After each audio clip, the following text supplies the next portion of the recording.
Okay, the coaches from MFM and El Camino have been talking about that game, how important it was for MFM to have won after they lost 4-0 away from home. And for El Camino as well, they're not really good travelers, but then the coach was really happy that the officiating was perfect, nothing to worry about.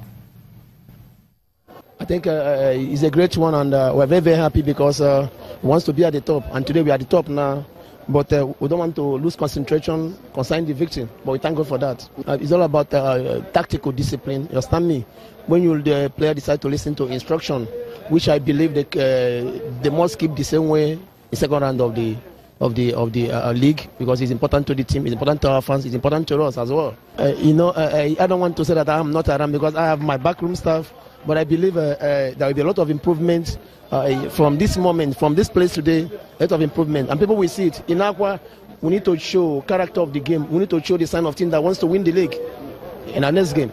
It's very important. They love it because, and at the same time, Nigerian football, we need drama. We need enjoy it. That's part of what's happening in Europe. At least if fans cannot come because of my players, they come because of me. It's important. Yeah, sometimes it's normal.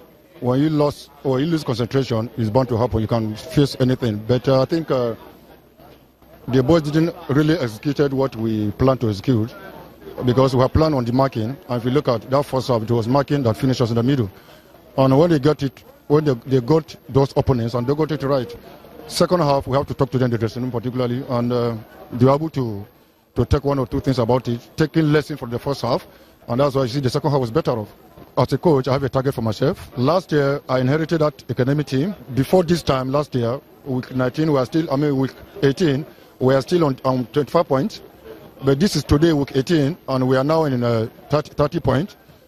And before this match, we were second. And after this match, I will still maintain being contenders. That is the first three. I think we have the hope. And the hope we have must be complemented by the government and the management. If they really can complement our effort, I think we'll get the continental ticket at the end of the season. The first two goals, clean goals, even the penalty against us, there was contact.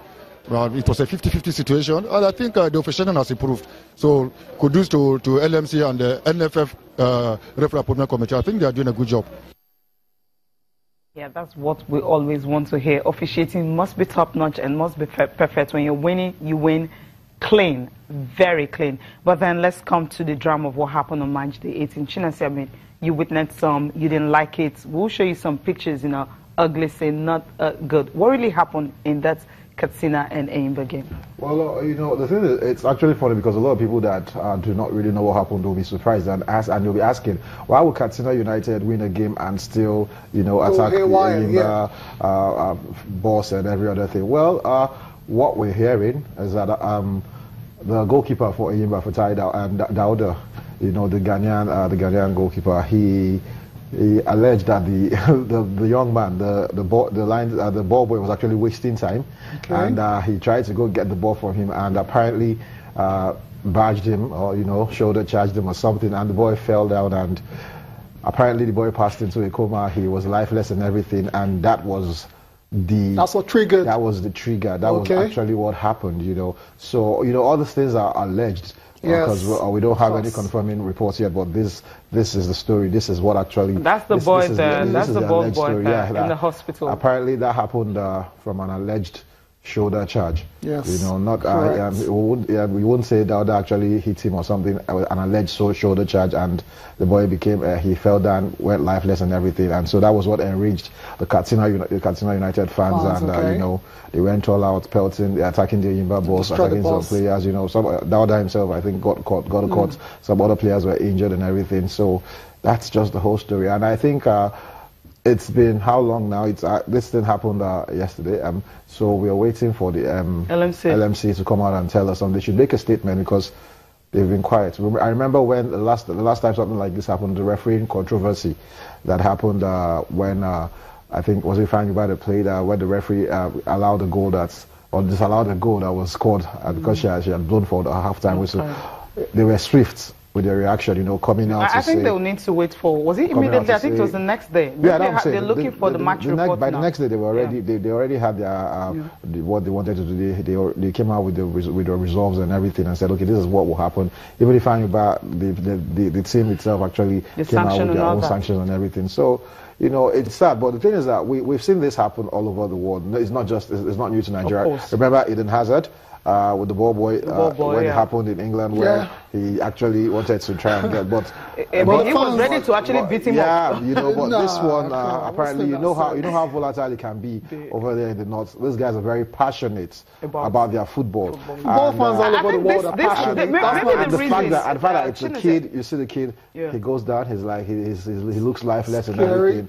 And so that's really scary. It actually triggered. That was what triggered everything. The whole situation. But I think if you checked, it was an off-the-ball situation. It was after the game that the reaction started. I was just waiting for LMC to actually, you know, give a statement. What really happened? Maybe they're waiting for the match reporter from the, you know, match commissioner or not. But if it did not happen during the game, so that means maybe the match commissioner may not have seen this.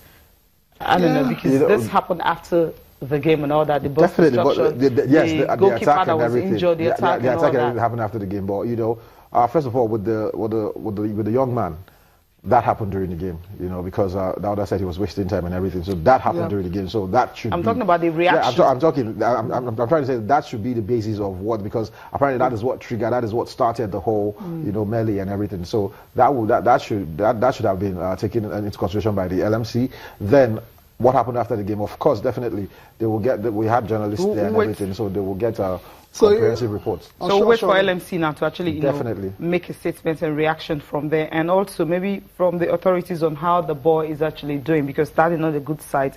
You just want to say it's not really looking good at all for that young boy. Not good at all. And the one in Aqua and Kano was the fact that the referee was allegedly beaten up, and of course the assistant coach of Aqua United also was allegedly beaten up after the game. But that's really not cool.